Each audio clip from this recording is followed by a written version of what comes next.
قائم ہیں اور ہم سب جھوٹے ہوتے، اتنے لوگ آج یہاں نہیں ہوتے۔ تم نے یہ جو کرائے کے لوگ رکھے ہیں، میں چیلنج دیتا ہوں اتنے لوگ لائیں، چیلنج دیتا ہوں لائیں، بڑے بڑے لوگ رکھے ہوئے لائیں۔ وہاں بھی ہم بار بار کہتے تھے، اچھا ایک ہمارا پریس کانفرنس ڈاکٹر نے انگلش بھی کیا تھا، سب پریشان تھے، کہتے آپ لوگ انگریزی بھی جانتے ہیں؟ میں نے کہا جنگلی نہیں ہے، وہاں ہمیں یہ جنگلی سمجھتے تھے، ہمیں پتہ نہیں یہ کیا مخلوق ہے، لیکن جو ہمارا نظم و ضبط تھا، نظم و ضبط جس کی ہم بار بار بات کرتے ہیں، کشمیر گلگت خیبر سے لوگ آتے تھے، وہ بار بار یہی کہتے تھے کہ ہم حیران ہیں کہ آپ لوگ ادھر دھرنا دیے ہوئے ہیں، آپ لوگ اتنا منظم کیسے ہیں؟ آپ لوگوں کو اسلام آباد کے اندر انہوں نے مارا، تشدد کیا، لیکن اس کے باوجود آپ لوگ آرام سے بیٹھے ہوئے ہیں، کوئی ہر ایک اپنا کام کر رہا ہے، حیران تھے کہ ذمہ دار کون ہے، کون کام کر رہا ہے۔ یہی آپ کا نظم و ضبط ہے، یہی، اور اسی نظم و ضبط نے آپ کے دشمن کو پریشان کیا تھا، اسی نظم و ضبط نے، اور یہی نظم و ضبط آپ ہر جگہ دکھائیں گے، ہر جگہ۔ ایک جلسے میں آپ بیٹھے ہوئے ہیں، جلسے میں اس جلسے میں آپ بیٹھے ہوئے ہیں، یہاں آپ کے اسٹیج سے آپ کو کہیں کہ بیٹھے آپ بیٹھتے ہیں، آپ کو کہیں آپ اٹھے آپ اٹھتے ہیں، اس کا مطلب یہ ہے کہ یہ آپ کا نظم و ضبط ہے۔ جلسے لاہور میں بھی ہوتے ہیں، جلسے پنجاب میں ہوتے ہیں، وہاں جلسوں کے اندر ایک دوسرے کے اوپر چڑھائی ہے، ایک دوسرے کو چپلیں مارنا، یہ اتنا نظم و ضبط جتنا آپ کے پاس ہے ان کے پاس نہیں ہے۔ اس چیز کا خیال آپ کو رکھنا چاہیے بار بار۔ جلسے جو ہوتے ہیں اس میں آپ بار بار ریاست کو دکھائیں، اپنے دشمنوں کو دکھائیں کہ ہم منظم ہیں، ہم ایک ساتھ ہیں، اور ہم بالکل آگے جو ہمارا قائد ہوتا ہے ہم اس کی بات سننے والے ہیں، ہماری مائیں جہاں میں بڑھاتی ہیں مائیں، یہی ان کے لیے پریشانیاں، ان کو پریشان کرتے رہیں۔ جس طرح آپ کی ماؤں نے وہاں ان کو بار بار تنگ کیا، آپ کی بہنوں نے ان کو تنگ کیا، آپ یہاں سے اکثر ساتھی فون کر کے پوچھتے ہیں کہ ہم لوگ تنگی کی وجہ سے، پریشانی کی وجہ سے اسلام آباد نہیں آ سکتے ہیں،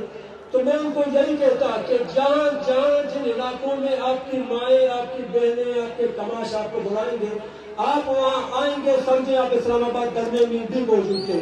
یہی آپ کا کام ہے، یہی آپ کو چاہتے ہیں۔ ایک دو چیزیں خاص کر یہاں ڈسکس کروں۔ نظم و ضبط کی جب میں نے بات کی، اس وقت میرے سامنے کئی سیاسی پارٹیوں کے کارکن ایک ساتھ بیٹھے ہوئے ہیں جن کو اکثر بیشتر ہم ایک ساتھ نہیں دیکھتے تھے۔ یہی ہونا چاہیے، آپ لوگوں کے پروگرام شروع ہوتے ہی ختم ہونے تک ایک چیز کا آپ لوگ خیال رکھیں، اپنے ساتھی کا خیال رکھیں، کیونکہ ہر پارٹی کا کارکن، یا ہم جب بلوچ کے نام پہ ہم نے بلایا تو سارے آ گئے، سارے صرف بلوچ کے نام پہ، تو اس چیز کا آپ لوگ بھی خیال رکھیں کہ کسی دوسرے اپنے ساتھی کے، چاہے وہ کسی بھی پارٹی کا ہے، کسی بھی پارٹی کا ہے، لیکن سب سے پہلے وہ بلوچ ہے، اس لیے آپ بھی اس کا خیال رکھیں۔ آپ بلوچیت کے نام پہ ایک ساتھ آتے ہیں، ایک ساتھ بیٹھتے ہیں، لیکن اس کے بعد جب آپ لوگ ایک دوسرے کے، اچھا اتحاد میں یہ کہوں گا کہ جس طرح سیاسی پارٹیوں کے جو لیڈر ہیں ایک ساتھ بیٹھ کے چائے پیتے ہیں، آپ لوگ اسی طرح بیٹھ کے چائے پیے ایک ساتھ۔ آپ لوگوں کو تقسیم کیا ہے، ہمیں اوپر اور خود اوپر بیٹھ کے چائے۔ میں دو تین مثالیں ہمارے سامنے ہیں، گزشتہ بلدیاتی الیکشن ہوا تھا، انہی پارٹی بازیوں کے نام پہ گھر گھر میں ہمارے لوگوں کو لڑایا، گھر گھر میں، اور پھر کہتے ہیں کہ جی آپ لوگ الیکشن کے حق میں نہیں یا پلانے کے حق میں نہیں۔ الیکشن کے نام پہ آپ لوگوں کو بار بار لڑایا جاتا ہے۔ آپ لوگ اگر اتحاد کریں گے، اتفاق کریں گے تو ان کو آپ کا جواب مل جائے گا، چاہے کیسے بھی ہو۔ آپ لوگوں کو تقسیم الیکشن کے موقع پہ کرتے ہیں، آپ لوگوں کو وہ جھوٹا کہتے ہیں، اسمبلیوں میں جا کے آپ کو جھوٹا کہتے ہیں، اور ہماری آنکھیں ٹوٹی وہیں پہ ہے۔ ایک دفعہ سینٹ کا ایک اجلاس ہوا تھا، اس میں اسلام آباد دھرنے پر بحث ہو رہا تھا، بحث کے نام پر انہوں نے سینٹ کا اجلاس کینسل کر دیا کہ اس پہ بحث نہیں کریں گے، بلوچ کا نام اسلام آباد میں آپ نہیں لیں گے۔ اسلام آباد میں آپ کی مائیں بہنیں اسلام آباد میں خاردار تاروں کے اندر تھے، آپ کو پتہ چلے خاردار تاروں کے اندر تھے، ان کو باہر نکلنے کا اجازت نہیں تھا۔